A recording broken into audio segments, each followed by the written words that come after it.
অন্ধকারের দিকে অঙ্গুলি নির্দেশ করে কাটা কাটা ভাবে কথাটা বলল শঙ্কু। শঙ্কুর কথা শুনে সেই দলের মধ্যে উপস্থিত প্রতিটা ছেলে এবার তাকাল ওই ঘন কালো আঁধারে নিমজ্জিত পরিবেশের দিকে। আর তাকানো মাত্রই ওদের প্রত্যেকের মেরুদণ্ড বেয়ে একটা কনকনে শীতল চূড়া রক্তের স্রোত সরসর করে নেমে গেল নিচের দিকে। গাঢ় অন্ধকারের মধ্যে একটা সজীব অন্ধকারের অবয়ব যেন বিকৃতিভাবে নড়ে চড়ে এগিয়ে আসছে ওদেরই দিকেই।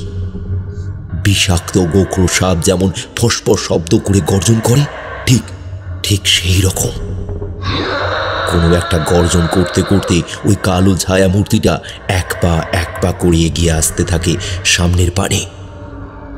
প্রত্যেকে সীমাহীন ভয়ে একেবারে জড়সড় হয়ে গেল।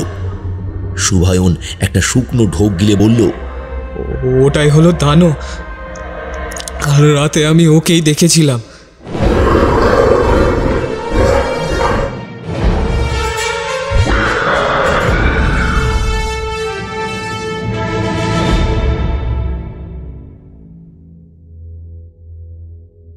আজ আপনি শুনবেন একটি গ্রাম বাংলার ভূতের গল্প।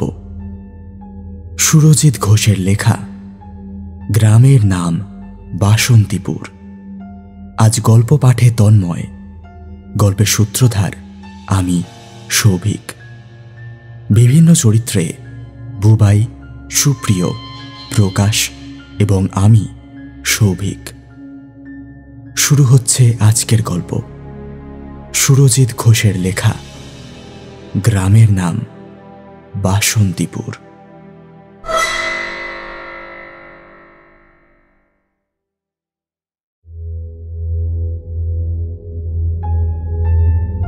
বাসন্তীপুর গ্রামের আকাশে একটু একটু করে অপরাহ্নের আলো কমে ক্রমশ যেন ঘনিয়ে আসছে।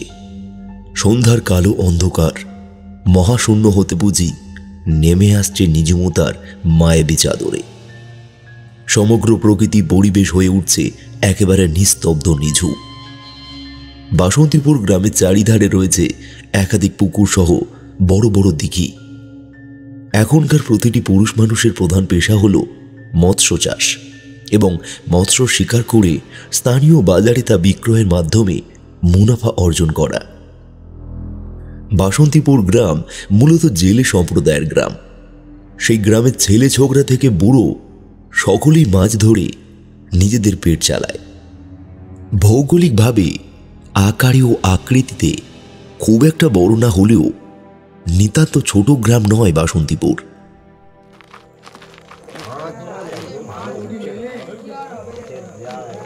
গ্রামের মেঠো পথ ধরে বাড়ি ফিরছিল একদল পুরুষ। অনেক সকালে বা বলা ভালো শেষ রাতের অন্ধকার থাকাকালীন এই গ্রামের প্রতিটা পুরুষ বেরিয়ে পড়ে বাড়ির বাইরে মাছ ধরতে। তারপর মাছ ধরে সেই মাছ স্থানীয় বাজারে নিয়ে গিয়ে তা বিক্রি বাটোয়ারা করে, তবেই বাড়ি ফেরার সময় হয় তাদের। আজ একটু বিলম্ব হওয়ার কারণে এমনভাবে সন্ধ্যার অন্ধকার ঘনিয়ে এসেছে। আঁকাবাঁকা রাস্তা ধরে এগিয়ে আসতে থাকা সেই দলটির মধ্যে সবচেয়ে প্রবীণ বয়স্ক মানুষ ভবেশ খুড়োর মুখটা কেমন যেন আজ থমথমে ও ফ্যাকাশে হয়ে রয়েছে। তা দেখে সেই দলের এক তরুণ যুবক, তার নাম শুভায়ন, সে বলল, বলি কি হয়েছে খুড়ো তোমার? তোমার মুখ চোখ এরকম থমথমে লাগছে কেন? তুমি কিন্তু আমাদের কাছে থেকে কোনো কিছু লুকোনোর চেষ্টা করো না খুড়ো। আমি বেশ লক্ষ্য করেছি তুমি এ কয়েকদিন কেমন যেন চুপ করে গিয়েছো। কারোর সাথে আগের মতো আর হাসি ঠাট্টা তামাশা করো না, নিজের মনেই কেবল কাজ করো। কোনো কি সমস্যা হয়েছে? যদি কিছু সমস্যা হয়ে থাকে তাহলে আমাকে তা বলতে পারো। শুভায়নের এই কথা শুনে সেই দলের মধ্যে সবচেয়ে প্রবীণ বয়স্ক মানুষ ভবেশ খুড়ো তার দুই ঘোলাটে চোখে তাকালো শুভায়নের দিকে। খক করে কিছুটা কেশে তারপর খুব চাপা স্বরে খুড়ো বলল, তুমি একেবারে সঠিকই আন্দাজ করেছ হে শুভায়ন। সত্যি বর্তমানে আমি এক গভীর বিষয় নিয়ে চিন্তার মধ্যে রয়েছি। আমার মনের মধ্যে যে ভীষণ অস্থিরতার ঝড় উঠেছে আমি তা কাউকে বলে বোঝাতে পারছি না। আমি জানি আমার কথা কেউই বিশ্বাস করবে না, কিন্তু আমার মনের মধ্যে যে আশঙ্কার জন্ম হয়েছে তা যে মিথ্যে নয় সে কথা আমি বিলক্ষণ বুঝতে পারছি। তোমার মনে কি আশঙ্কা সৃষ্টি হয়েছে খুঁড়ো? তুমি আমাকে সে কথা বলতে পারো, আমি তোমার কথা বিশ্বাস করব। বৃদ্ধ ভবেশ খুঁড়ো তার দুই ঘোলাটে উজ্জ্বল চোখের দৃষ্টিতে আবার তাকালো সুবায়নের দিকে। সুবায়নকে এই মানুষটা বরাবরই বড়ই বেশি স্নেহ করে। ভবেশ খুঁড়ো যেহেতু কোনো নিজের সন্তান নেই, তাই তাকেই সে ছোটবেলা থেকে অপত্য স্নেহে ভালোবেসে এসেছে। সুবায়নকে নিজের হাতে জাল ফেলে মাছ ধরতে, হাতে খড়ি দেওয়া থেকে শুরু করে জলাশয়ের কোন অংশে সবচেয়ে ভালো এবং বড় মাছ লুকিয়ে থাকতে পারে তা শেখানো, কি মাছের কি দাম, কত দাম, সেই সমস্ত কিছু শিখিয়েছিল এই মানুষটাই। ভবেশ খুঁড়ো গ্রামের অন্যান্য যুবকদের তুলনায় সুবায়নকে বরাবরই নিজের একান্ত কাছের বলে মনে করে। সুবায়নের কানের কাছে মুখ নিয়ে গিয়ে ফিসফিস করে খুঁড়ো বলল, বিপদ, আমাদের গ্রামে বড় সাংঘাতিক বিপদ ঘনিয়ে আসতে চলেছে হে। সে বিপদের কথা ভেবেই আমার বুকটা বারবার মোচড় দিয়ে উঠছে। ভবেশ খুঁড়োর মুখ থেকে বিপদের কথা শুনে একেবারে থমকে গেল সুবায়ন। সে জানে ভবেশ খুঁড়ো ভারী বিচক্ষণ প্রকৃতির মানুষ। তিনি একবার যখন এরকম আশঙ্কা করেছেন, তখন এই আশঙ্কার পিছনে নিশ্চয়ই কোনো না কোনো জোরালো কারণ রয়েছে বটে। একটা শুকনো ঢোক গিলে সুবায়ন জিজ্ঞাসা করল, বিপদ? কোন বিপদের কথা বলছো তুমি খুঁড়ো? তুমি জানলে কি করে যে আমাদের গ্রামে কোনো এক বিপদ ঘনিয়ে আসতে চলেছে? দেখো, কোন বিপদ যে আসলে ঘটবে সে কথা তো আমি বলতে পারি না, তবে কিছু যে একটা অবশ্যই ঘটবে তা আমি বলতে পারি। এই কয়েকদিন ধরে লক্ষ্য করে দেখছো তো, চারপাশের প্রকৃতি কেমন যেন নিস্তব্ধ হয়ে গিয়েছে। ঠিক কালবৈশাখী ঝড়ের পূর্বে যেমন প্রকৃতি শান্ত বা বলা ভালো থমথমে হয়ে যায়, বর্তমানে কয়েকদিন যাবৎ ঠিক তেমনই এক অবস্থা চলছে। সকাল হলে পাখপাখালি চিৎকার কানে এসে পৌঁছায় না, সাঁঝের অন্ধকার নামার পর ঝিঁঝি পোকার ডাকও শোনা যায় না, রাতের অন্ধকারে জোনাকির আলোও দেখা যায় না, ডোবার পাড়ে কচু বনের ঝোপ থেকে ব্যাঙের গর্জনও শোনা যায় না। বুঝলে হে সুবায়ন, মানুষের বহু আগেই সমস্ত জীবজন্তু কীট পতঙ্গেরা খুব ভালোভাবেই বুঝতে পারে প্রকৃতির বদল এরা নিশ্চয়ই কোনো ভয়ানক বিপদের পূর্বাভাস পেয়েই এখান থেকে পালিয়ে গিয়েছে, কিংবা অত্যন্ত ভয় পেয়ে নিজেদের এক প্রকার গুটিয়েই নিয়েছে। ভবেশ খুঁড়োর এই যুক্তি একেবারেই হালকাভাবে নিতে পারল না সুবায়ন। সত্যি খুঁড়োর মুখ থেকে এই কথা শোনার পর সেও যেন মিলিয়ে একবার দেখে নিল গোটা বিষয়টা। খুঁড়ো এতটুকু ভুল কিছু বলেনি। বাস্তবেই তাদের গ্রামের পরিবেশ কেমন যেন নিঝুম হয়ে গিয়েছে মাত্র এই কদিনের মধ্যে। ভবেশ খুঁড়োর মনে যে অজানা অযাচিত ভয়ের দ্বারা বাঁধছিল, তা এবার ক্রমশ সঞ্চারিত হল সুবায়নের মনে। আর কোনো প্রশ্ন করল না সে। চুপচাপ হাঁটতে হাঁটতে ফিরে এলো ঘরের পথ ধরে।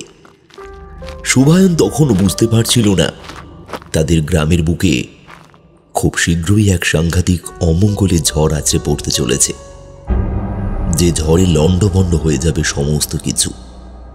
সাঁঝের অন্ধকার ক্রমশ গাঢ় হয়ে নিকোষ কালো অন্ধকারে পরিপূর্ণ রাতেই পরিণত হলো যেন। সমগ্র বাসন্তীপুর গ্রামে কোথায় থেকে ভেসে এলো সনসনে ঠান্ডা দামাল বাতাসের স্রোত। বড় বড় মহিরুহের দল সেই বাতাসের দাপটে মাতালের মতো নাচতে আরম্ভ করল।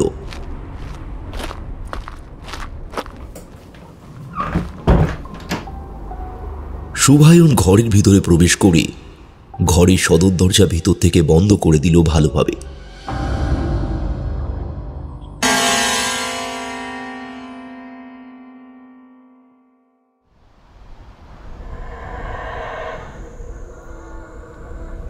গভীর রাতে আচমকা হঠাৎ করে ঘুমটা ভেঙে গেল সুবায়নের। কিসের যেন এক বেজাতীয় শব্দ এসে তার কানের মধ্যে প্রবেশ করতেই এমনভাবে ঘুম ভেঙে গিয়েছে তা শুভায়ন পরিষ্কার বুঝতে পারল। কোমরে ভর দিয়ে তক্তার মধ্যে উঠে বসতেই সে শুনতে পেল বাইরে খুটখুট করে কিসের যেন শব্দ হচ্ছে। ঘরের এক কোণে জ্বলতে থাকা হ্যারিকেনের আলোটা এখন বেশ কিছুটা কমে এসেছে। কেমন যেন টিমটিমে ভাবে জ্বলছে সেই আলো। গোটা ঘরের মধ্যে বিরাজ করছে আলো আধারের এক অদ্ভুত মায়াজাল। বিছানার মধ্যে উঠে বসার পরেও সে বুঝতে পারল না শব্দটা আসলে কিসের হতে পারে। শুভায়ন হতভম্বের ন্যায় বিছানার মধ্যেই বসেছিল। এমন রাতের অন্ধকারে একলা বাইরে বেরোনো উচিত হবে কি হবে না সে কথাই ভাবছিল। ঠিক এমন সময় বাইরে থেকে এবার ভেসে এলো মুরগির চিৎকার। শুভায়নদের বাড়ির পিছন পানে যে মুরগির ঘর রয়েছে সেখান থেকে মুরগির ডানা ঝাপটানোর প্রবল ঝটপট আওয়াজ আর তাদের চিৎকার চেঁচামেচি হই হট্টগোল শোনা গেল। একসাথে অনেকগুলো মুরগি এমনভাবে চিৎকার করছে যেন তাদেরকে কেউ আক্রমণ করেছে। হাত পা গুটিয়ে আর কিছুতেই স্থির হয়ে ছেলেটা বসে থাকতে পারল না। এক মুহূর্তে ভাবনা চিন্তা না করেই নিচে নেমে হ্যারিকেনটা হাতে তুলে নিয়ে সোজা এগিয়ে গেল বাইরের দিকে।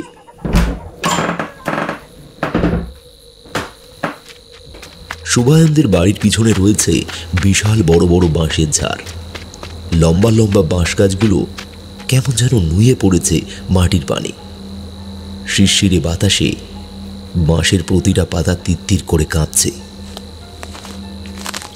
শুভায়ন মোটেও ভীতু প্রকৃতির ছেলে নয়, কিন্তু তা সত্ত্বেও আজ এমন একলা একাকী এই বাঁশঝাড়ের নিচে এসে দাঁড়িয়ে তার সারা শরীর কেমন যেন ছমছম করে উঠল।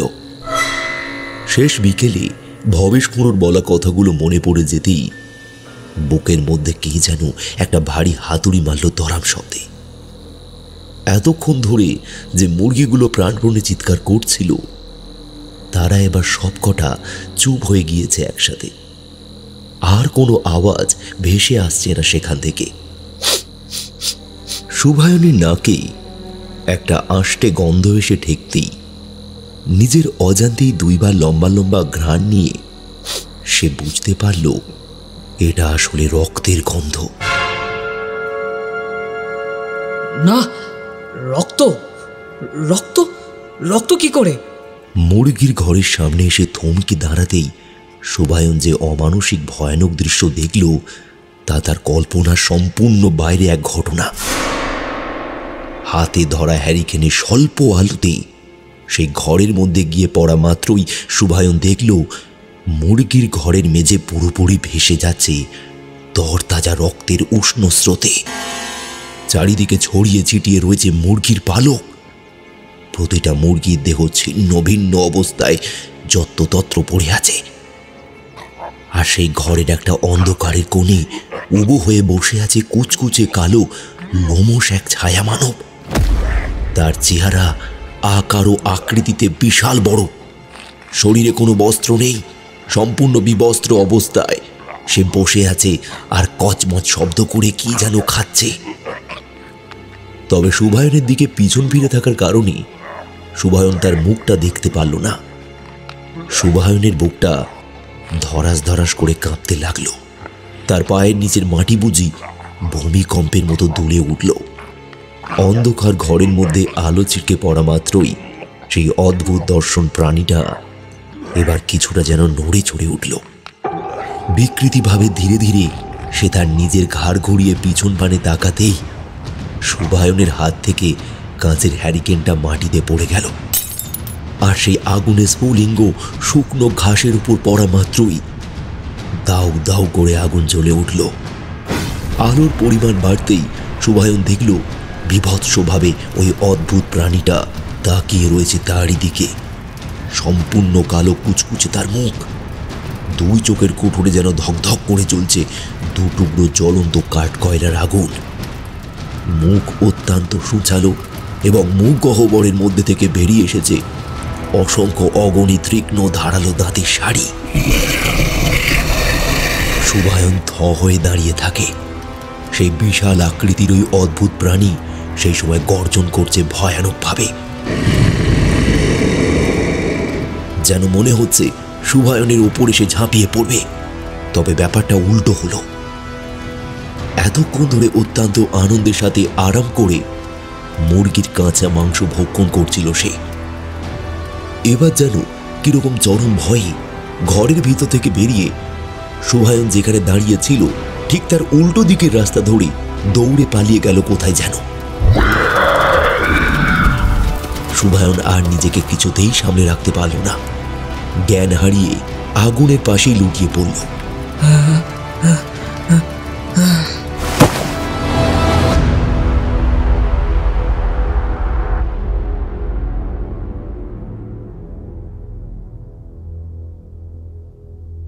না না, এসব তুই কি বলছিস শুভায়ন? তোর কোথাও ভুল হচ্ছে না তো? না নাসির চাচা, আমার কোথাও সামান্যতম কোনো ভুল হচ্ছে না। আমি নিজের চোখে যা দেখেছি তোমাকে তাই বললাম। জানি আমি যা বলছি তা বিশ্বাস করা বড্ড কঠিন হয়তো। আমিও এই সকল কথা বিশ্বাস করতে পারতাম না যদি না নিজের চোখে গতকাল রাতে ওই ঘটনা দেখতাম। আচ্ছা আচ্ছা, ঠিক আছে ঠিক আছে। শোন, তাড়াতাড়ি খুঁড়োর কাছে যা, তাকে গিয়ে এই কথাগুলো বল। উনি কিছু একটা সুরাহ করতে পারবে। তোমাকে কি বলে ধন্যবাদ জানাবো জানি না গো নাসির চাচা। তুমি যদি এসে না আমাকে বাঁচাতে তাহলে ওই আগুনে আমি জ্বলে পুড়ে ছাই হয়ে যেতাম। ওহ, ওসব কথা রাখ। দিনের আলো ফুটতে আর কিছু ঘন্টা বাকি। সোজা চলে যাবি খুঁড়োর কাছে, কেমন?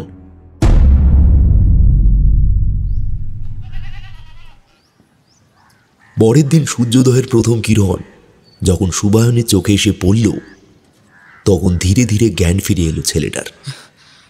জ্ঞান ফিরে আসার সাথে সাথেই সে তৎক্ষণাৎ উঠে বসল। তার মানে নাসির চাচা ওটা কি তাহলে স্বপ্ন ছিল? সে তো সেই মুরগির ঘরের সামনেই পড়ে আছে।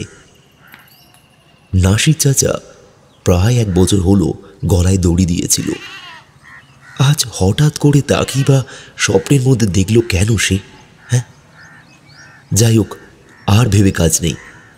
গতকাল রাতে সেই ভয়ানক দৃশ্য তার চোখের সামনে ভেসে উঠল, আর সাথে সাথেই সে শটান উঠে দাঁড়িয়ে রাস্তার ধুলো ঝেড়ে দৌড় লাগালো ভবেশ কুড়োর বাড়ির দিকে।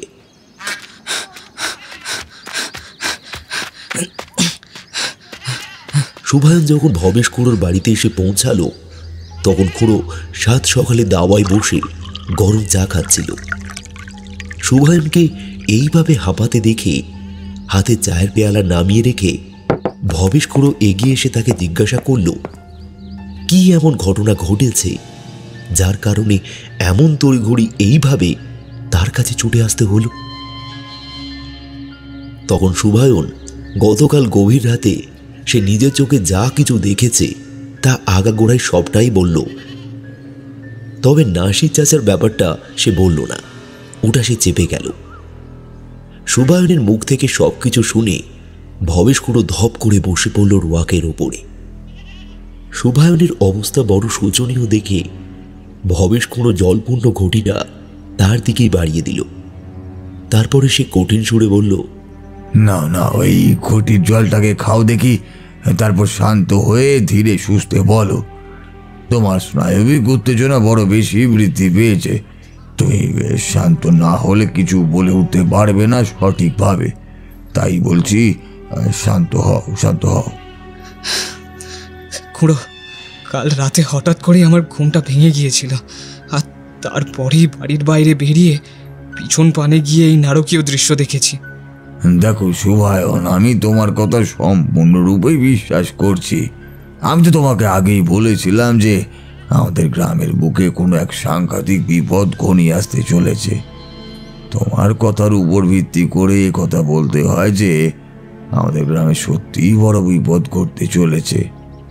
কাল রাতে সে তোমার ঘরের মুরগি খেলেও আজ রাতে হয়তো কোনো মানুষ খাবে। আর একবার ওই দানব যদি কোনো মানুষের রক্তের স্বাদ পেয়ে যায় তাহলে আর দেখতে হবে না। গোটা গ্রাম একেবারে ছাড়খাড় হয়ে যাবে। আমাদের এই বাসন্তীপুর গাঁও রাতারাতি শ্মশান ভূমিতে পরিণত হবে গো। এসব তুমি কি বলছো খুঁড়ো? আর আর দানব বলতে? দানব অর্থাৎ দানব?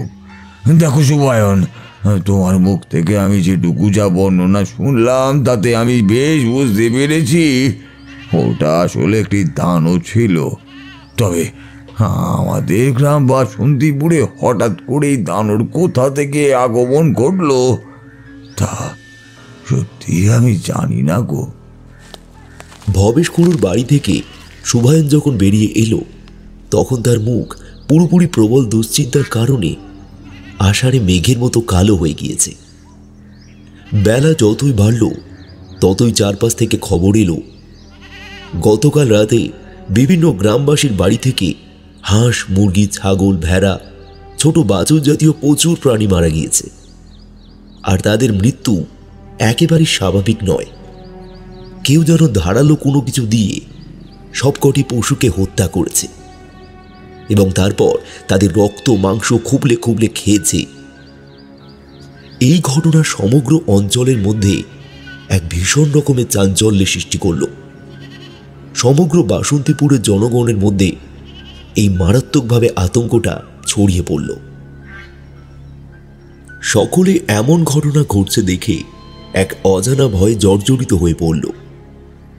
প্রকৃতির স্বাভাবিক নিয়মে সেই দিনের অবসান ঘটে।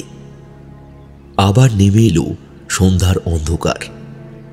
গায়ে চারিধারে থাকা একাধিক জলাশয়ের বুক থেকে উঠে আসা ঠান্ডা জোড়ো বাতাস পাক খেতে লাগল বাসন্তীপুর গ্রামের ঊর্ধ্ব গগনে। গ্রামের সীমান্তে থাকা বাদাবনের মধ্যে থেকে ভেসে এলো একবার রক্তলোভী শিয়ালের রক্ত জল করা হুঙ্কার ধ্বনি। এসব কি ঘটে গেল বলো দেখি? কাল রাতে আমাদের গ্রামে প্রায় প্রত্যেক বাড়ি থেকেই হাঁস, মুরগি, ছাগল মারা গিয়েছে। আচ্ছা, ওদের এইভাবে কে হত্যা করতে পারে? দেখো ভাই মধুসূদন, তুমিও যেখানে আমরাও সেখানে। সত্যি কথা বলতে কি, আমরাও কেউ সঠিকভাবে বুঝতে পারছি না এই ঘটনা কে করতে পারে। তবে আমার মনে হচ্ছে এরূপ কাজ কোনো হিংস্র মাংসাশী পশুর পক্ষে করা সম্ভব। না না শঙ্কু, তোমার কথা আমি সঠিক বলে মেনে নিতে পারলাম না। যে কোনো ভয়ানক মাংসাশী প্রাণীর পক্ষে এতগুলো বাড়ি থেকে গবাদি পশু হত্যা করা কখনোই সম্ভব হতো না। আর যদি মাংসাশী প্রাণীর পশুর সংখ্যা একাধিক হতো, অর্থাৎ তারা দলবদ্ধভাবে এই কাজটা যদি করতো, তাহলে নিশ্চয়ই কারোর না কারোর চোখে পড়তই। সন্ধ্যার অন্ধকার নামার পর বাসন্তীপুর গ্রামের বুড়ো বটতলার ক্লাব ঘরে আজ গুরুতর এক আলোচনা সভা বসেছে। প্রতিদিন এই ক্লাব ঘরে বিভিন্ন ছেলে ছোকরা দল এসে জমিয়ে হাসি মজা ঠাট্টা রঙ্গ তামাশা করেই সময় কাটিয়ে দেয়। কিন্তু আজ তারা প্রত্যেকেই ভীষণ রকমের চিন্তিত এবং অত্যন্ত বিচলিত। গতকাল রাতে যে মর্মান্তিক নৃশংস ঘটনা ঘটে গিয়েছে তার পিছনে প্রকৃতির কারণ হিসাবে আসলে কি থাকতে পারে, এই নিয়ে ক্লাবের ছেলে ছোকরাদের মধ্যে আলোচনা চলছিল। ঠিক সেই সময় ক্লাব ঘরের মধ্যে এসে উপস্থিত হলো সুভায়ন। সে সকলের উদ্দেশ্যে বলল, আমাদের গ্রামে কোনো মাংসাশী হিংস্র পশুর আগমন ঘটেনি, বরং আগমন ঘটেছে তার থেকেও ভয়ানক প্রাণঘাতী এক জিনিস, দানব। সুভায়নের মুখ থেকে এই কথা শুনে ক্লাব ঘরের মধ্যে উপস্থিত জোনা 12 ছেলে ছোকরারা একেবারে বিস্মিত হয়ে পড়ল। তাদের মুখ থেকে টু শব্দটি আর বের হলো না। সকলে যেন একেবারে বোবা হয়ে গিয়েছে। বিস্ময়ের ঘোর কাটিয়ে সর্বপ্রথম শঙ্কু বলে উঠল, এ তুমি কি বলছো সুভায়নদা? আমাদের গ্রামে কিসের আগমন ঘটেছে? দানব। হ্যাঁ, কাল রাতে আমি নিজের চোখে তাকে দেখেছি। তোমরা আমার কথা বিশ্বাস করবে কিনা আমি জানি না, কিন্তু আমার এই কথা তোমাদের জানানো উচিত বলে মনে হলো, তাই আমি বলছি। কাল রাতে আমি নিজের চোখে তাকে দেখেছি, একটা ভয়ানক কালো কুৎসিত নগ্ন শরীরকে। তার গায়ে বড় বড় লোম, দু চোখে যেন আগুনের ভাঁটা, মুখ খানিকটা সূচালো, এবং মুখগহ্বরের মধ্যে থেকে বেরিয়ে আসছে অসংখ্য অগণিত দাঁতের সারি, হাতে বড় বড় লম্বাটে ধারালো নখ। আমার বাড়ির পিছনে যে মুরগির ঘরটা রয়েছে, সেই ঘরের মধ্যে মুরগির কাঁচা রক্ত মাংস ছিঁড়ে ছিঁড়ে খাচ্ছিল সে। ক্লাব ঘরের মধ্যে উপস্থিত অধিকাংশ ছেলে বিশ্বাস করল শুভায়নের কথা। শুভায়নের দু চোখে তারা যে সীমাহীন আতঙ্ক দেখল তা মিথ্যা হবার নয়, এ কথা বিলক্ষণ বোঝা যায়। তবুও সকলে মিলে সিদ্ধান্ত নিল আজ রাতে প্রত্যেকে জেগে থাকবে। গোটা বাসন্তীপুর গ্রাম তারা পাহারা দেবে। শুভায়নের বলা কথা সত্যতা আসলে কতখানি তা যাচাই করে নেওয়ার আবশ্যক জরুরি। যেমন ভাবনা তেমন কাজ। ক্লাব ঘরের সকল ছেলেপুলেরা ক্লাবের দরজায় তালা ঝুলিয়ে যে যার বাড়ির পথে পা বাড়ালো। রাতের খাওয়া দাওয়া সেরে গভীর রাতে হাতে লাঠি সোটা নিয়ে সকলে মিলে ছড়িয়ে পড়ল গ্রামের বিভিন্ন প্রান্তে।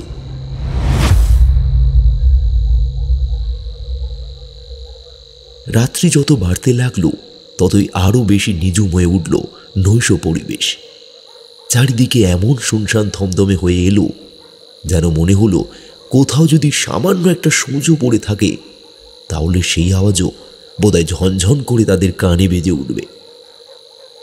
বাসন্তীপুর গ্রামের চারিধারে থাকা গুল্ম লতাপাতা ঝোপের ভিতর থেকে সহসা ভেসে এলো নিশাচর সাপদ প্রাণীর সম্বেদ হুঙ্কার ধ্বনি। সকলে মিলে অধীর আগ্রহে অপেক্ষা করতে লাগলো মূর্তিমান সে বিভীষিকার প্রত্যক্ষদর্শী হবার জন্য। ওটা কি এগিয়ে আসছে? অন্ধকারের দিকে অঙ্গুলি নির্দেশ করে কাটা কাটা ভাবে কথাটা বলল শঙ্কু। শঙ্কুর কথা শুনে সেই দলের মধ্যে উপস্থিত প্রতিটা ছেলে এবার তাকালো ওই ঘন কালো আঁধারে নিমজ্জিত পরিবেশের দিকে। আর তাকানো মাত্রই ওদের প্রত্যেকের মেরুদণ্ড বেয়ে একটা কনকনে শীতল চূড়া রক্তের স্রোত সরসর করে নেমে গেল নিচের দিকে। গাঢ় অন্ধকারের মধ্যে একটা সজীব অন্ধকারের অবয়ব যেন বিকৃতিভাবে নড়ে চড়ে এগিয়ে আসছে ওদেরই দিকেই। বিষাক্ত গোখরো সাপ যেমন ফসফস শব্দ করে গর্জন করে, ঠিক সেই রকম কোনো একটা গর্জন করতে করতে ওই কালো ছায়া মূর্তিটা এক পা করে এগিয়ে আসতে থাকে সামনের পানে। প্রত্যেকে সীমাহীন ভয়ে একেবারে জড়সড় হয়ে গেল। শুভায়ন একটা শুকনো ঢোক গিলে বলল, ওটাই হলো দানো। কাল রাতে আমি ওকেই দেখেছিলাম। শুভায়নের কথা শুনে সকলে মারাত্মক ভয়ে যেন একেবারে সেঁটিয়ে গেল। তাদের হাত পা পেটের ভিতরে সেঁধিয়ে যাবার উপক্রম। যেই কয়েকজন যুবক শুভায়নের কথা সম্পূর্ণরূপে বিশ্বাস করেনি তারাও এবার বাধ্য হলো বিশ্বাস করতে।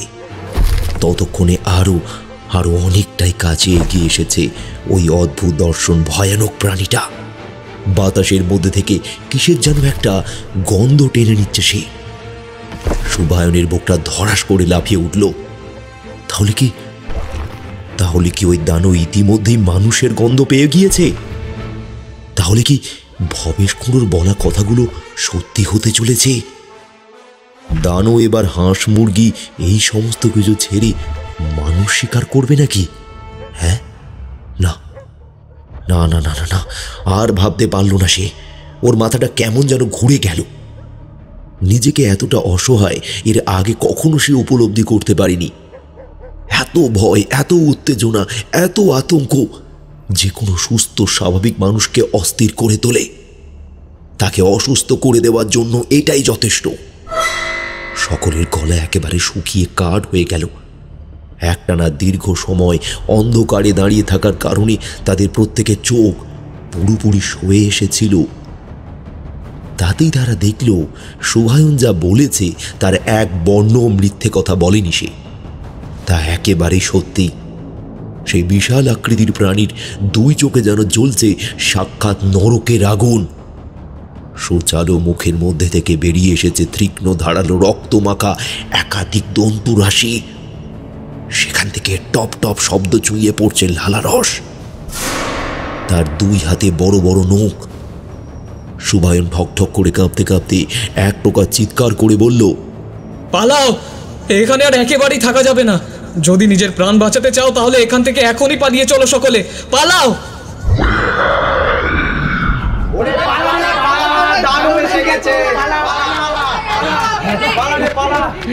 সুবায়নের মুখের কথা শেষ হতে না হতেই সেখানে উপস্থিত প্রতিটা যুবক যেন নিজেদের স্বাভাবিক বোধ বুদ্ধি পুনরায় ফিরে পেল। হিতাহিত জ্ঞান শূন্য অবস্থা থেকে মুক্তি পেয়ে তারা স্থির করতে পারল তাদের এখন ঠিক কি করণীয়। সকলে যে যেদিকে পারল সেদিকে পাগলের মতো ঊর্ধ্বশ্বাসে দৌড়াতে আরম্ভ করল। তারা দিক বিদিক জ্ঞান শূন্য অবস্থায় চারিদিকে পালিয়েছিল।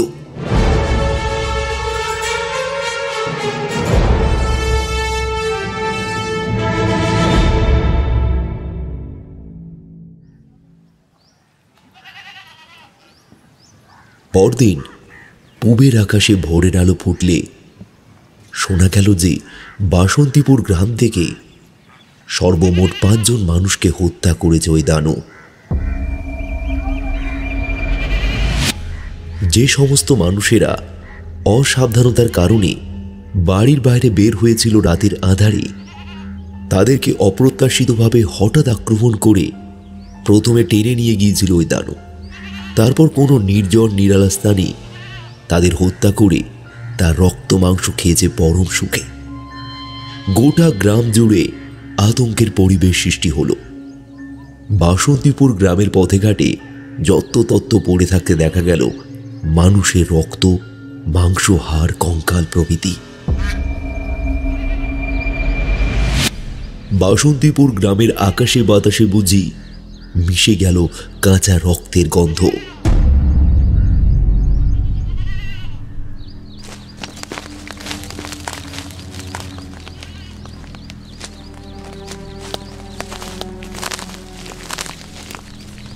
সুবায়ন সহ গ্রামের অনেক ছেলেপুলে সকলে মিলে উপস্থিত হলো ভবেশ খুঁড়োর বাড়িতে।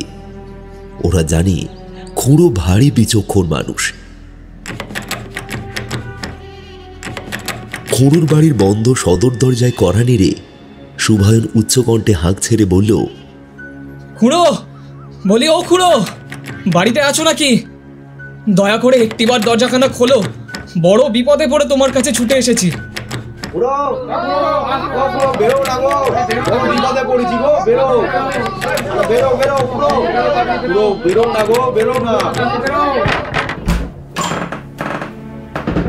সদর দরজায় আগুল খুলে ঘরের বাইরে বেরিয়ে এলো প্রবীণ বৃদ্ধ মানুষটি। এমন সাত সকালে বা বলা ভালো কাক ভোরে সুবায়ন সহ গ্রামের অনেক ছেলেপুলেকে একসাথে দেখে অত্যন্ত চিন্তিত হয়ে পড়ল ভবেশ খুঁড়ো। গলার কণ্ঠস্বর কিছুটা স্বাভাবিক করার চেষ্টা করে বৃদ্ধ বলল, এই কি ব্যাপার গো, এই তোমরা তো সকালে আমার ঘরে, আবার কি কোনো অঘটন ঘটলো নাকি? সর্বনাশ হয়ে গেছে গো খুঁড়ো, সর্বনাশ হয়ে গেছে। তোমার কানে এখনো খবরটা এসে পৌঁছায়নি? কাল রাতে আমাদের গ্রামে মোট 5 জন মানুষকে শেষ করে দিয়েছে শয়তানটা। শেষের কথাগুলো বলতে গিয়ে এক প্রকার কেঁদেই ফেলল সুবায়ন। সুবায়নের কথা শুনে ভবেশ খুঁড়ো মাথায় হাত রেখে হতাশার সাথে বলল, হায় ঈশ্বর, যে ভয়টা পেয়েছিলাম সেটাই তবে সত্যি হলো। ওই দানও একবার মানুষের যখন রক্তের স্বাদ পেয়ে গিয়েছে তখন সে প্রতি রাতে এবার থেকে মানুষই শিকার করবে। প্রতি রাতে এইভাবে যদি একাধিক মানুষ তার শিকারে পরিণত হতে থাকে তাহলে তো সর্বনাশ হয়ে যাবে। খুঁড়ো, এই দানুর হাত থেকে মুক্তি পাওয়ার পথ তোমাকেই বলতে হবে। আমরা সকলে আমাদের গ্রামের প্রধান অভিভাবক হিসাবে তোমাকেই মানি। তোমার মতন প্রবীণ বিচক্ষণ মানুষ এই সমগ্র তল্লাটে আর দুটো নেই। এই সাংঘাতিক দানুর হাত থেকে আমরা কিভাবে রেহাই পাবো তা তুমিই বলতে পারো। একটা না একটা উপায় তো বের করতেই হবে, তা না হলে মহা অনর্থ ঘটে যাবে। আমার কথা মন দিয়ে শোনো হে সুবায়ন।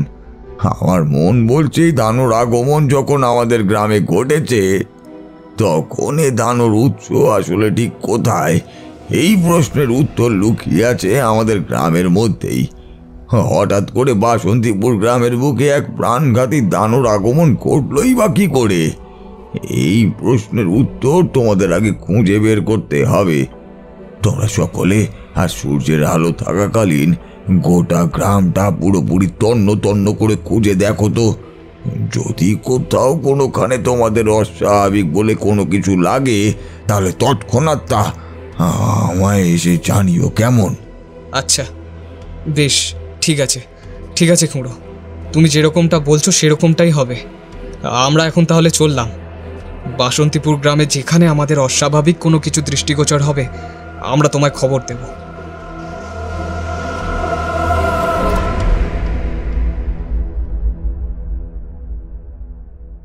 ভবেশ খুড়োর বাড়ি থেকে বিদায় নিয়ে সকলে এবার বেরিয়ে এলো গ্রামের পথে।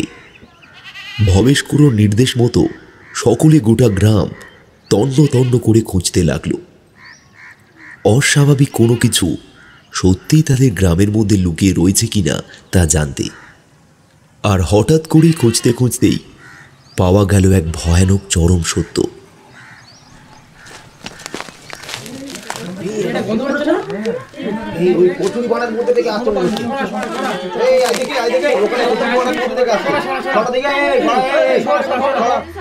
বাসন্তীপুর গ্রামের একটি বিশাল বড় জলাশয়ে কচুরিপাড়ার মধ্যে একটা বিশ্রী বিটকেল চামড়া পচা গন্ধ এসে ওদের সকলের নাকে ঠেকতেই কৌতূহল বশত লাঠি দিয়ে কচুরিপানাগুলোকে সরানো হলো। আর ঠিক সেই সময় কচুরিপানা তলা থেকে উঁকি মারল একটা মৃত পচা গলা মানব দেহ। সকলে প্রায় আঁতকে উঠল। গ্রামের কিছু ছেলে দৌড় লাগালো খুড়োর বাড়ির দিকে এই কথা জানাতে। সেই স্থানে এসে উপস্থিত হলো ভবেশ খুড়ো। ততক্ষণ সেই মৃতদেহের মুখখানি দেখা গিয়েছে। খুড়ো মৃতদেহের মুখ দেখে বলল, এ কি, এ যে বসন্ত? খুঁড়ো, বসন্ত মারা গেল কবে?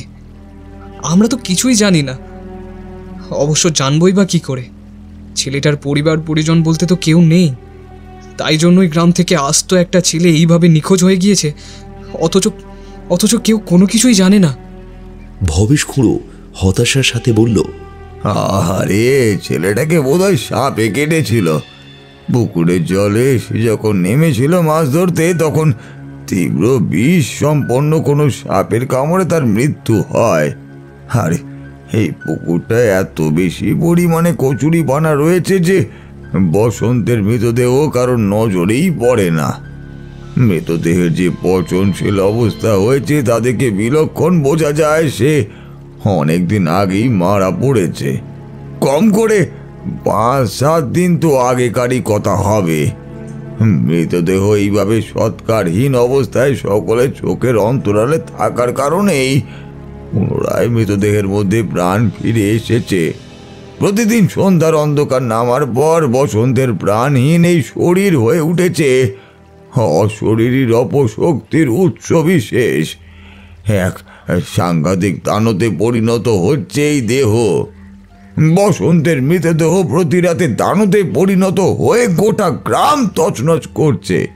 তারপর আবার সূর্যোদয়ের আগে এই জলের মধ্যে এসে ডুবে যাচ্ছে। এতক্ষণে সকল অঙ্কই মিলে গেল। এই কারণেই তবে আমাদের গ্রামের পশু পাখিরা নিজেদের এইভাবে গুটিয়ে নিয়েছিল। আসলে তারা এই অপশক্তির কথা অনেক আগে থেকেই জানতে পেরে গিয়েছিল। তাই জন্যেই এখন আর সকালে পাখির আওয়াজও শোনা যায় না, আর সন্ধ্যার পর ঝিঝি পোকার ডাকও কানে পৌঁছায় না। বসন্ত ছোট থেকেই অনাথ। দুরারোগ্য অজানা কোনো ব্যাধিতে তার মা বাবা ছোটবেলাতেই মারা গিয়েছিল। তারপর থেকে বসন্ত তার ঠাকুমার কাছে মানুষ হয়। পরে বসন্ত বেশ কিছুটা বড় হলে সেই ঠাকুমাও তাকে ছেড়ে একদিন চলে যায় না ফেরার দেশে। এরপর বসন্ত সম্পূর্ণ একলা একাকী বেড়ে ওঠে। গ্রামের অন্যান্য পুরুষদের মতো সেও হয়ে ওঠে একজন দক্ষ মৎস্য শিকারী। কিন্তু এইভাবে যে ছেলেটার অদৃষ্টে অন্তিম পরিণতি লেখা রয়েছে তার, সেটাই বা কে জানত? বসন্তের পরিবার বলতে কেউই ছিল না, আর ঠিক এই কারণেই তার নিখোঁজ হয়ে যাওয়ার বিষয়টা প্রকাশ্যে আসেনি। ভবেশ খুঁড়ো বুঝতে পারল ওই দানকে তাকে শেষ করতেই হবে। তা না হলে দানর আক্রমণে গোটা বাসন্তীপুরের নিরীহ মানুষেরা যেমন প্রাণ হারাবে, ঠিক তেমনি বসন্তের অতৃপ্ত আত্মাও কখনো কোনো দিনের জন্য মুক্তি পাবে না। সে বারবার বিদেহী অবস্থায় ফিরে আসবে রাতের অন্ধকার নামার পর। আর এই মৃত শরীরকে কেন্দ্র করেই সে তার হত্যালীলা চালাবে। সুতরাং উভয় ঘটনারই নিষ্পত্তি ঘটা আবশ্যক, জরুরি। কিন্তু খুঁড়ো, এখন সবচেয়ে গুরুত্বপূর্ণ প্রশ্ন হলো এটাই যে ওই দানকে ধ্বংস করার উপায় কি? হ্যাঁ গো সুবায়ন, সেটাই হলো লাখ টাকার প্রশ্ন। দানকে রাতের বেলায় জীবিত অবস্থায় শেষ করতে হবে, তা না হলে এই অপশক্তিও শেষ হবে না। জানো খুঁড়ো, সেই দিন আমি যখন প্রথম এই অপশক্তির দেখা পেয়েছিলাম তখন আমার হাতে একটা হ্যারিকেন ছিল, কিন্তু সেই হ্যারিকেনের আগুন মাটিতে পড়ে গিয়ে শুকনো ঘাসে আগুন ধরে যায়। তারপর আমার মনে হলো ওই দানও কেমন যেন তড়িঘড়ি করে পালিয়ে গেল। এরপর অবশ্য আমার আর বিশেষ কিছুই মনে নেই, আমি জ্ঞান হারিয়ে ফেলেছিলাম। প্রথমে ভেবেছিলাম ও যেন আমার দিকেই তেড়ে আসবে, কিন্তু না, ওই আগুন যখন আমার সামনে দাউ দাউ করে জ্বলছিল সে সেই সময় পালিয়ে গেল ভয়ে ভয়ে। সুবায়নের বলা শেষের কথাগুলো শুনে ভবেশ খুঁড়োর মুখ জুড়ে কেমন যেন একটা উজ্জ্বল হাসির আভা ফুটে উঠল। তার মুখের মধ্যে আষাঢ়ের ঘন কালো মেঘের মতো যে দুশ্চিন্তা এতক্ষণ ধরে বিরাজ করছিল, এক লহমায় তা কেটে গেল পুরো। হাসতে হাসতে খুঁড়ো বলল, পেয়েছি পেয়েছি, দানকে ধ্বংস করার মোক্ষম উপায় পেয়েছি। তোমরা যাও, হ্যাঁ এখন যে যার মতন বাড়ি ফিরে যাও সকলে। হ্যাঁ, ঠিক সন্ধ্যার সময় আমার বাড়িতে এসে উপস্থিত হবে। তারপর কাকে কি করতে হবে তা আমি বলে দেব। রাত্রি গভীর হলে আমাদের আসল কাজ শুরু হবে। আজ রাতেই বাসন্তীপুরের রক্তলোভী দানর হাত থেকে নিস্তার পাবে সকলে। এই ভয়ানক অশুভ শক্তি আর কোনো নিরীহ নিরপরাধ মানুষ কিংবা যে কোনো পশু পাখির প্রাণ আর নিতে পারবে না। বসন্তর অতৃপ্ত আত্মাই অভিশপ্ত দশা থেকে চিরতরের মতো মুক্তি পাবে, বুঝলে, মুক্তি পাবে। ভবেশ খুঁড়োর মুখ থেকেই এই কথা শুনে সকলেই এবার বেশ কিছুটা স্বস্তি পেল। সুবায়ন সহ সেই গ্রামের প্রত্যেকেই খুব ভালোভাবে জানে খুঁড়ো যখন একবার বলেছে আজ রাতেই দানও শেষ হবে, তখন আজ রাতে কিছু না কিছু একটা অবশ্যই ঘটবে। যা ঘটবে তা তাদের ভালোর জন্যই ঘটবে। কেউ কোনো প্রশ্ন না করে খুঁড়োর কথা মতোই যে যার বাড়ির পথে পা বাড়ালো।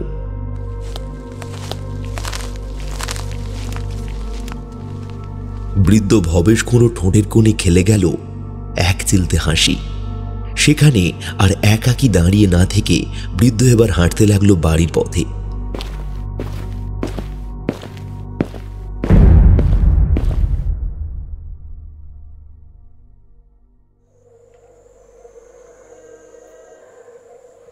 রাত্রির এই বিশেষ প্রহরে বাসন্তীপুর গ্রামের বুড়ো বটতলায় একসাথে বেশ অনেকগুলো ছাগল বাঁধা রয়েছে। ছাগলগুলো নিজেদের মধ্যে সচকিত দৃষ্টিতে তাকাচ্ছে এবং মাঝে মধ্যেই মৃদু চাপা স্বরে ডেকে ডেকে উঠছে। নিস্তব্ধ নিঝুম রাতে কোনো শব্দ হচ্ছে না। উদাসী বাতাস এলোপাতাড়িভাবে খেলে যাচ্ছে গ্রামের বিভিন্ন প্রান্তে। গ্রামের বুড়ো বটতলায় মুখোমুখি যে বিশাল বড় পাকুড় গাছটা রয়েছে, সেই গাছটা হঠাৎ করে কেমন যেন নড়ে ছড়ে উঠল। মর্মর শব্দে গাছের পাতা দুলে উঠল। বুড়ো বটতলায় বাঁধা থাকা প্রতিটি ছাগল কি যেন একটা দেখে অত্যন্ত ভয়ে চিৎকার করতে আরম্ভ করল। এক ধাক্কায় তাদের প্রাণপণ চিৎকারের মাত্রা বেশ অনেকটাই বৃদ্ধি পেল।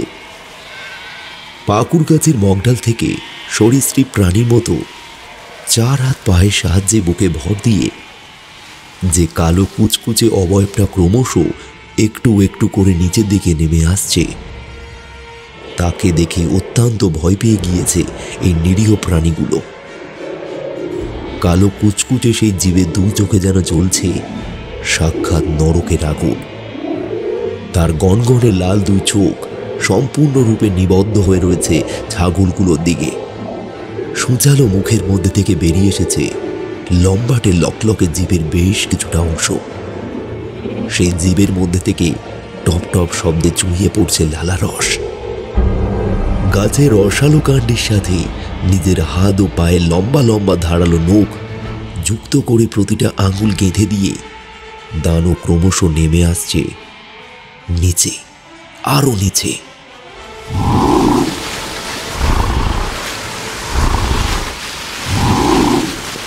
ছাগলগুলো এবার চরম ভয়ে ও আতঙ্কে এমনভাবে চিৎকার এবং ছটফট করতে লাগলো যেন সেগুলো দড়ি ছিঁড়ে পালিয়ে গিয়ে নিজেদের প্রাণ বাঁচাবে। দানব বিষধর সাপের মতন ফসফস শব্দ করে রক্তের লোভে মাংসের স্বাদে ছুটে এলো ছাগলগুলোর দিকে।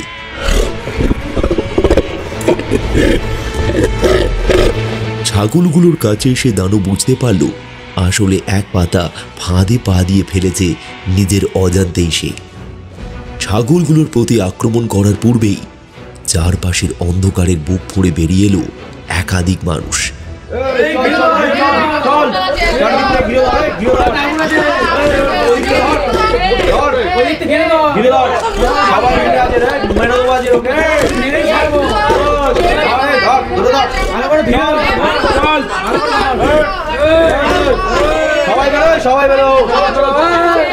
তাদের হাতে জ্বলে উঠল মশালের আগুন। বুড়ো বট গাছের পিছনে গুল্ম লতাপাতা ঝোপে নানান বড় বড় গাছের অন্তরালে এতক্ষণ ধরে যে সকল পুরুষের দল লুকিয়ে ছিল তারা প্রত্যেকেই বেরিয়ে এসেছে। শত সহস্র মানুষের হাতে জ্বলে উঠেছে একটি করে মশাল। মশালের উজ্জ্বল আলোর শিখায় রাতের অন্ধকার কেটে গিয়ে চারপাশ সম্পূর্ণরূপে আলোকিত হয়ে উঠেছে। একসাথে এত মানুষ এবং সর্বোপরি তাদের হাতে ধরে থাকা জ্বলন্ত আগুন দেখে ভীষণ রকমের ভয় পেয়ে গেল দানব। যে অপশক্তি এই দুদিন ধরে বাসন্তীপুর গ্রামে রীতিমতো তাসের সৃষ্টি করেছে সে নিজেই এবার আতঙ্কিত হয়ে উঠল। এটাই হলো একেবারে উপযুক্ত সময়, আর দেরি করো না। সে মহেন্দ্র কোণ এসে উপস্থিত হয়েছে। তোমরা সকলে মশালের আগুন ছুড়ে দাও, ছুড়ে দাও ওইদিকে। ভবেশ খুঁড়োর এই আদেশ পাওয়ার সাথে সাথেই গ্রামের প্রতিটা যুবক সহ মধ্যবয়সী পুরুষের দল হাতের আগুন নিক্ষেপ করল শয়তানকে লক্ষ্য করে।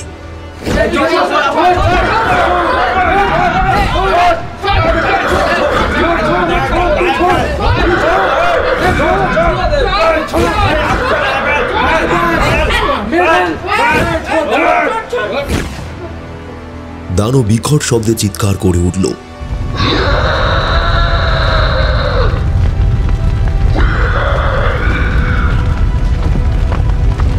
একসাথে একাধিক মশালের জ্বলন্ত আগুন ছুটে এলো তাকে লক্ষ্য করে। তৎক্ষণাৎ দানব শরীরে আগুন ধরে গেল দাউ দাউ করে। জ্বলে উঠল তার শরীর। আগুনের লিলিহান শিখার প্রবল উত্তাপে বিকট গগন বিদারী আর্তনাদ করে উঠল সেই অপশক্তি।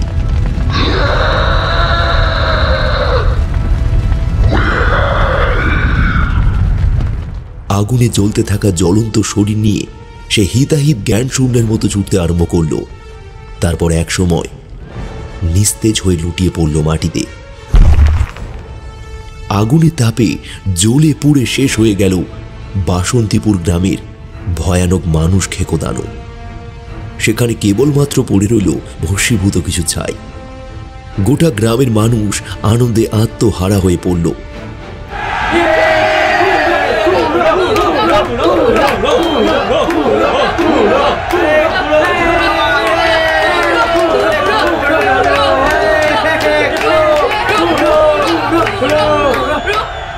এভাবে তারা যে দানুর হাত থেকে এত সহজে মুক্তি পাবে তারা হয়তো কখনোই কল্পনা করতে পারেনি। অধিকাংশ পুরুষ ভবেশ খুঁড়োর নামে জয়ধ্বনি দিল।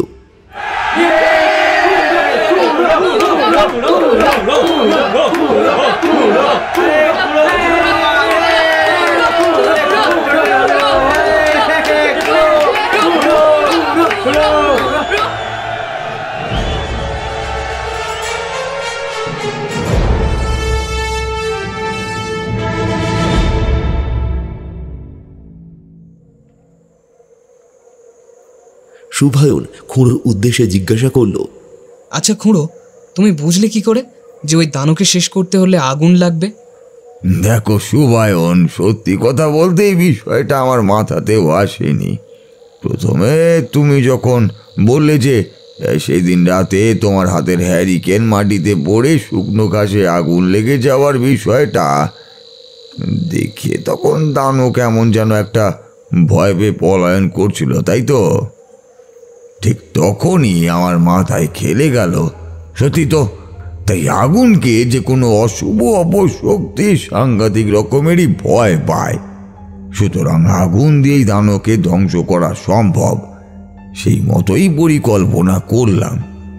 আমি খুব ভালোভাবেই জানতাম এতগুলো ছাগল একসাথে এরকম ফাঁকা জায়গায় রাখলে রক্তলোভী দানও আকণ্ঠ রক্তের আশায় এগিয়ে আসবে শিকারের দিকে। আর তারপর সন্ধ্যের সময় তোমাদের তো সকলকে এখানেই অপেক্ষা করতে বলেছিলাম। তোমরা আমার কথা মতোই অপেক্ষা করেছ এবং একেবারে উপযুক্ত সময় বেরিয়ে এসে হাতের মশাল জেলে ওই দানকে ধ্বংস করেছ।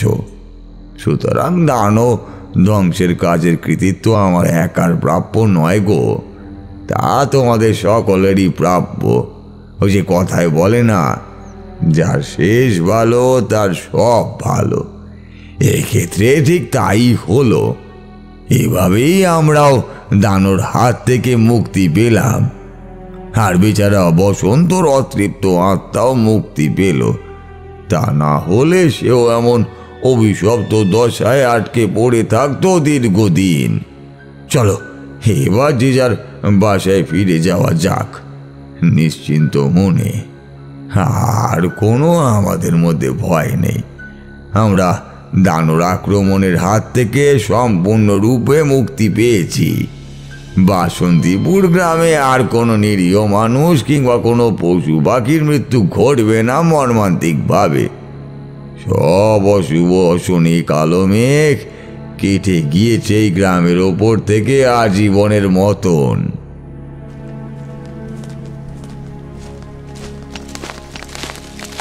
ভবেশ খুঁড়োর সাথে সকল গ্রাম্য যুবক এবার জ্বলন্ত মশাল হাতে নিয়ে বীর দর্পে এগিয়ে চলল যে যার নিজ নিজ বাড়ির উদ্দেশ্যে।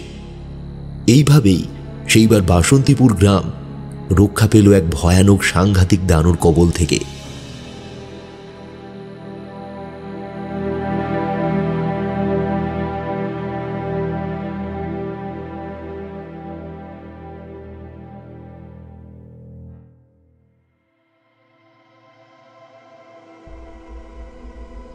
শুনছিলেন আজকের গল্প সুরজিৎ ঘোষের লেখা গ্রামের নাম বাসন্তীপুর। গল্পটি কেমন লাগলো তা কমেন্ট করে নিশ্চয়ই জানাবেন। ভালো লাগলে একটা লাইক করে দেবেন এবং আরও নতুন নতুন নানান ধরনের গল্প শুনতে চাইলে আমাদের চ্যানেলটিকে সাবস্ক্রাইব করে বেল বাটনটি অলে সেট করে নেবেন। ভালো থাকবেন, ধন্যবাদ।